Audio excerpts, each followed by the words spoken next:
també de la nostra empresa, de Consolvall, que és un tècnic júnior que he començat ara fa poquet amb nosaltres i bé, nosaltres dos farem la presentació que bàsicament la presentació és de seguretat a les xarxes Wi-Fi. Tots nosaltres a dia d'avui utilitzem xarxes Wi-Fi i una de les coses que hauríem de vigilar més és la seguretat i moltes vegades no som molt precabuts amb això. Voldria agrair també la presentació que estem realitzant al nostre company Héctor Alarcón, que està sentat aquí. Un aplaudiment, sisplau. Bravo! L'Héctor és un dels experts de l'empresa a xarxes Wi-Fi, ha fet cursets certificats d'Ubiquiti Enterprise i realment és un dels que en sap més amb això. I ell ens ha preparat la presentació. Moltes gràcies, Héctor. Bé, començarem la conferència. En l'actualitat, molts de nosaltres utilitzem xarxes amb Wi-Fi. La majoria de les xarxes tenen un tipus de seguretat i el que us farem aquí és explicar-vos una mica també les recomanacions que hauríeu de tindre perquè les xarxes de casa vostra siguin més segures.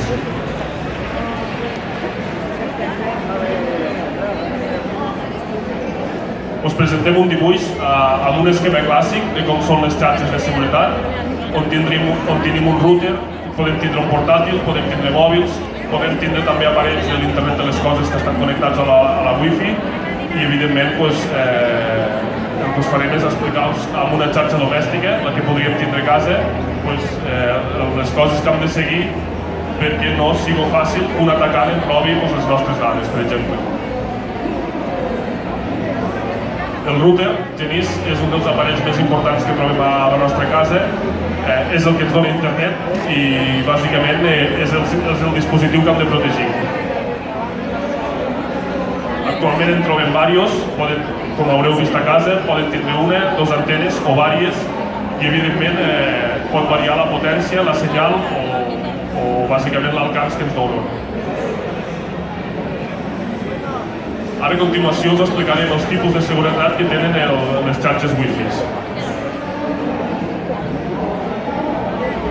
Començarem per la web, la més bàsica, i el Genís ens explicarà algunes peculiaritats de les xarxes web. Les xarxes web és les que trobàvem inicialment als routers, per exemple, de companyies com Movistar, Vodafone, etc. És la xarxa més bàsica, és la xarxa que a vegades venia de fàbrica i que tot i això, com veurem i us explicarem a continuació, no us la recomanem en absolut. Genís, explica'ns unes quantes coses del pitjor sistema de seguretat que podem tindre a casa, el web. És un sistema molt poc utilitzat per Jordi, ja degut a la seva vulnerabilitat. El que fa, l'enviar paquets viatge que la clau xifrada amb ell, o sigui que només que capturin un paquet que ja tenen que la clau per desencriptar.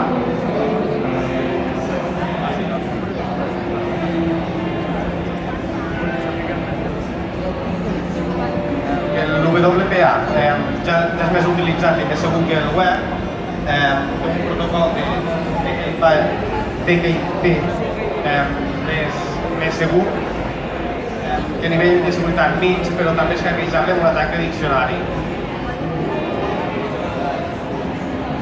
El WPA2, el més utilitzat avui dia, el xifratge estil AES és molt segur i actualment és molt difícil de desxifrar. Us faré un petit resum per a tots que ens aclarirà una mica les diferències entre els tres sistemes de seguretat. Amb el més senzill de tots, el que no recomanem en absolut, bàsicament, amb tota la informació que estem utilitzant amb les nostres xarxes Wi-Fi, la contrasenya de la informació xifrada viatja amb tota la informació. Això què vol dir? Que qualsevol atacant pot trobar qualsevol paquet d'informació i bàsicament desxifrar-se la nostra contrasenya de la Wi-Fi. Amb el WPA això no passa. Per què no passa? Bàsicament perquè la clau de xifratge canvia cada cert temps. Això el converteix en un sistema molt més segur que l'anterior. I amb el WPA, a part de que la contrasenya de xifratge canvia cada cert temps, l'algoritme que s'utilitza per xifrar la clau actualment es considera computacionalment indesxifrable, és a dir, que no es pot resoldre en temps real. Per això, el WPA és a dia d'avui un dels sistemes de seguretat més segurs. El que us farem a continuació és explicar-vos algunes mesures que us recomanem per casa vostra a l'hora d'aplicar a la vostra Wi-Fi. Això són mesures que tots podeu aplicar a casa vostra, com ho diem. Evidentment, el primer pas és, dintre dels sistemes de seguretat que us hem explicat, utilitzar el WPA. La majoria de routers i sistemes de Wi-Fi que trobarem a casa avui en dia tenen el WPA, per tant, us ho recomanem molt. A més, el Genís ens explicarà el que és el WPS.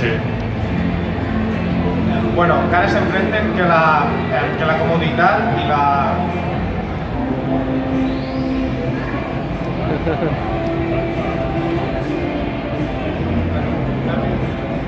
El que vol dir el Genís, el sistema WPS és un sistema que ens facilita que els dispositius se configuren de manera molt fàcil. És a dir, si tenim un aparell WPS o tenim dos aparells WPS, només que apretem el botó de WPS es configuren sols. És a dir, no us cal ficar contrasenyes, no us cal fer res més. Clar, el que ens ofereix la tecnologia WPS és molta facilitat a l'hora de configurar les nostres Wi-Fis. Per això també és un sistema molt utilitzat pels atacants per desprotegir les nostres Wi-Fis.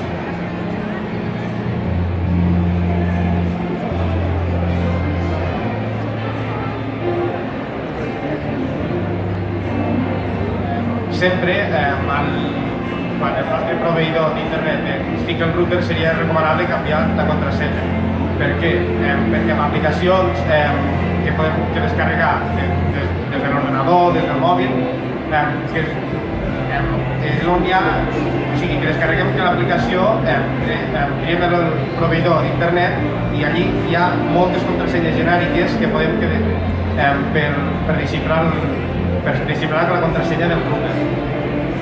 El que us recomanem és una recomanació molt senzilla i que podeu fer tots. Evidentment és ficar una bona contrasenya a la vostra Wi-Fi. Totes les Wi-Fi van amb contrasenya i per molts sistemes de seguretat que tenim, si fiquem una contrasenya que és 1, 2, 3, 4, doncs tots els hackers del país ens hackejaran la nostra Wi-Fi. Per tant, el primer pas que hem de fer és que la nostra contrasenya de la Wi-Fi sigui alfanumèrica, és a dir, números, caràcters, majúscules, minúscules, i si pot ser algun número com almohadilla, ampersand, etc., doncs farà que els atacants tinguin molta més dificultat a desprotegir la nostra Wi-Fi. També hauríem de canviar l'SSID, no, Genís? Sí, seria el nom que de la nostra xarxa Wi-Fi. Sobretot que no ficar noms personals i ara li vaig hackejar que la Wi-Fi hi ha tal persona i hi ha tal. Seria ficar un nom que no t'identifiqués i això seria el més recomanable. Bàsicament, al nom de la nostra Wi-Fi no li fiquem un nom personal, fiquem-li noms que no ens identifiquin. Un dels altres sistemes de seguretat més importants que podem aplicar a la nostra Wi-Fi és seguretat per MAC. Això ho podem aplicar indistintament que tinguem WPA2 o qualsevol altre tipus de sistema. El que ens fa el filtratge per MAC és que qualsevol dispositiu per connectar-se a la nostra xarxa s'haurà d'habilitar per MAC. Això què vol dir? Que si tenim la nostra Wi-Fi i tenim habilitat 5 màquines, és a dir, 3 portàtils i 2 mòbils, doncs si no n'habilitem un 6è o un 7è, no es connectarà mai a la Wi-Fi. O sigui que es connectarà però no navegarà. Això és el filtratge per MAC.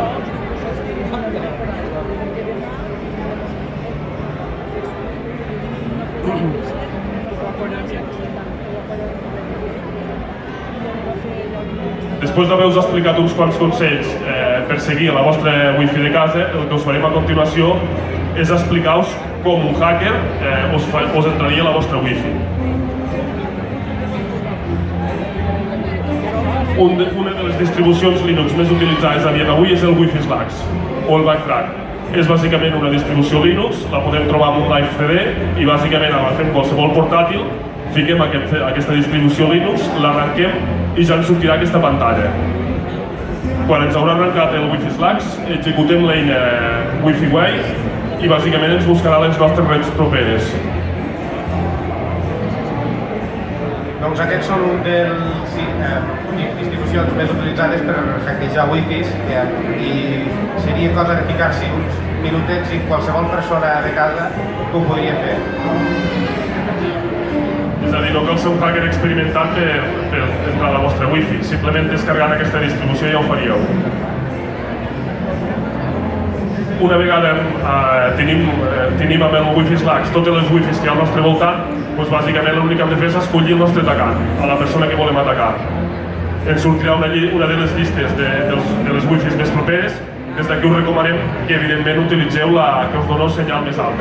Segurament serà la que més ens servirà per navegar després per internet. Una vegada hem escollit la Wi-Fi que volem atacar, simplement executem l'atac. Trobarem un menú principal en el qual hem d'escollir simplement l'opció atac i bàsicament el sistema començarà el procés. El que fa el sistema, evidentment, és desxifrar la nostra contrasenya Wi-Fi. Només escollint l'opció craquejar, el sistema obtindrem bàsicament el password, desxifrarà el password i ja tindrem el password de la Wi-Fi que hem escollit. Tenim la clau desxifrada i ja, bàsicament, ja ens podem connectar amb aquesta Wi-Fi i utilitzar una altra red que no és la nostra per navegar per internet. Amb el que us hem explicat avui, veiem que és fàcil protegir les nostres xarxes de casa, Wi-Fis. Sobretot, com hem dit, resumint, us recomanem el sistema WPA com a sistema més interessant per protegir la nostra Wi-Fi i, a més, utilitzar filtració per MAC, que també ens permetrà que només els ordenadors portàtils i dispositius seleccionats puguin connectar-se a la Wi-Fi. I, a més, us hem ensenyat el fàcil que és, a dia d'avui, que un atacant amb una aplicació com el Wi-Fi Slacks ens hackeja la nostra Wi-Fi. Vols dir alguna cosa més, Genís? Doncs bàsicament és això, seria que a la nostra xarxa Wi-Fi que no hi fiquem noms personals que ens puguin identificar, que la seguretat WPA2 amb el xifrat AES i el del filtrat MAC que només se puguin connectar als ordenadors que tinguin la MAC, que li hem especificat al router.